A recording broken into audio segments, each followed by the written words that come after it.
इस देश में जो जितने बच्चे करेगा उसे उतनी ही सुविधाएं दी जाएंगी। यह सब पिछले 10 सालों से इस देश में हो रहा है।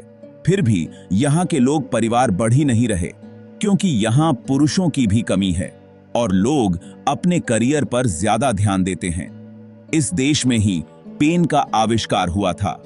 इस देश को मिले हैं 13 नोबेल प्राइज। यहाँ मौजूद है यूरोप की तीसरी सबसे बड़ी इमारत। यहाँ पर कई राजाओं ने शासन किया।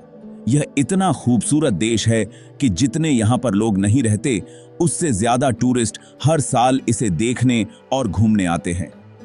मैं आपका बिल्कुल टाइम खराब नहीं करूंगा, तो आप भी आगे बढ़ने से पहले एक छोटा सा लाइक और सब्सक्राइब बटन दबा दीजिए। एक ऐसा खूबसूरत देश जहां पहला बच्चा करने पर मिलते हैं पूरे 50 लाख रुपए।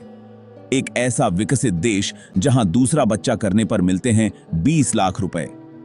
एक ऐसा देश जहां पुरुषों के मुकाबले महिलाओं की संख्या काफी ज्यादा है। यहां तीसरा बच्चा करने पर फिर से 10 लाख रुपए। इस देश की आबादी लगातार घटती जा रही है, जिस वजह से यहां बच्चे करने के लिए लाखों रुपए माता पिता को सरकार दे रही है। जो इस देश में जितने बच्चे करेगा उसे उतनी ही सुविधाएं दी जाएंगी। यह सब पिछले 10 सालों से इस देश में हो रहा है। फिर भी यहाँ के लोग परिवार बढ़ ही नहीं रहे, क्योंकि यहाँ पुरुषों की भी कमी है और लोग अपने करियर पर ज्यादा ध्यान देते हैं। इसके अलावा इस देश की खूबसूरत इमारतें, साफ सड़कें और इतिहास काफी ज्यादा दिलचस्प हैं। यहाँ पर 1 करोड़ 60 लाख सैलानी हर साल घूमने आते हैं। यहाँ बहुत सारी ऐसी जगह हैं जहाँ लोग इकट्ठे होकर साथ नहाते हैं, जो कि यहाँ की एक पुरानी परंपरा भी है। यहाँ के चर्च और महल देखने योग्य हैं।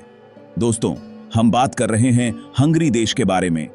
यूरोप के नक्शे के बिल्कुल बीचों बीच इस देश में पिछले कई सालों से जनसंख्या का ना बढ़ना परेशानी की बात रही है, जिस वजह से यहाँ पर काम करने और रहने के लिए दूसरे देशों से आए हुए लोगों की गिनती लगातार बढ़ती ही जा रही है।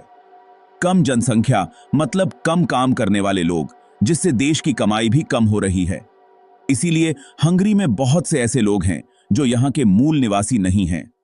10 साल पहले हंगरी में एक बड़ी घोषणा करी गई थी, जिसमें जो परिवार ज्यादा बच्चे करेगा उसे उतने ही ज्यादा पैसे और सुविधाएं दी जाएंगी। यह घोषणा देश की जनसंख्या बढ़ाने का एक तरीका है, जो यहाँ कारगर साबित भी नहीं हुआ, क्योंकि यहाँ के लोगों ने जनसंख्या उतनी तेजी से बढ़ाई ही नहीं जितनी घोषणा के बाद बढ़नी चाहिए थी। यही वजह है कि यहाँ की सरकार देश के लोगों को जनसंख्या बढ़ाने को प्रेरित कर रही है। इस क्रम में सरकार देशवासियों के लिए नई नई स्कीम भी लेकर आती है, लेकिन अभी तक सरकार कोई भी वांछित परिणाम नहीं देख पाई है। अगर अभी तक आप चैनल को सब्सक्राइब नहीं किए हैं तो अभी कर लीजिए। यूरोपीय यूनियन के अधीन एक देश हंगरी है, जहां जनसंख्या बढ़ाने के लिए सरकार प्रति बच्चे की दर से लाखों लाख रुपए की प्रोत्साहन राशि देती है। बच्चे पैदा करते जाइए और किश्तों में घर, कार सहित अन्य सुविधाएं मुफ्त पाइए। हंगरी की सरकार की ओर से देश में कामगारों की संख्या को पूरा करने के लिए दीर्घकालिक नीति के तहत जनसंख्या बढ़ाया जा रहा है, ताकि देश में प्रवासियों की संख्या को कम किया जाए और प्रवासन से होने वाली अव्यवस्था पर लगाम लग सके।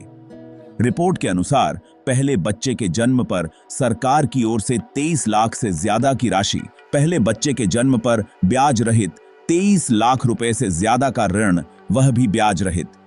दूसरे बच्चे के जन्म पर ऋण राशि 30% तक माफी, ताकि आप एक नई खरीद कर सकें। यही नहीं, तीसरे बच्चे पर घर खरीदने के लिए फिर से 23 लाख रुपए की राशि दी जाती है। चौथे बच्चे की मौत पर मां के लिए life time income tax free किए जाने का तोहफा है। हंगरी की योजना दशकों पुरानी है। योजना लागू होने के बाद हंगरी के प्रजनन दर में अच्छी बढ़ोतरी देखी गई, लेकिन एक बार फिर से गिरावट देखी जा रही है। वहीं विशेषज्ञों का कहना है कि हंगरी इस बात का मिसाल है कि सिर्फ पैसे देकर लोगों को बच्चा पैदा करने के लिए प्रोत्साहित नहीं किया जा सकता है। सरकार की ओर से जनसंख्या बढ़ाने के लिए सिर्फ आर्थिक फायदे पर फोकस किया गया, जबकि बच्चे के लालन पालन अन्य परिस्थितियों को ध्यान में नहीं रखा गया। अगर ये वीडियो आपको अच्छी लगी है तो चैनल को लाइक, सब्सक्राइब और शेयर जरूर कर दीजिए। एक छोटा सा सब्सक्राइब बटन दबाकर हमें प्रेरित करें, ताकि हम और भी बेहतर कंटेंट बना सकें। आपका एक सब्सक्राइब हमारे लिए बहुत मायने रखता है। धन्यवाद।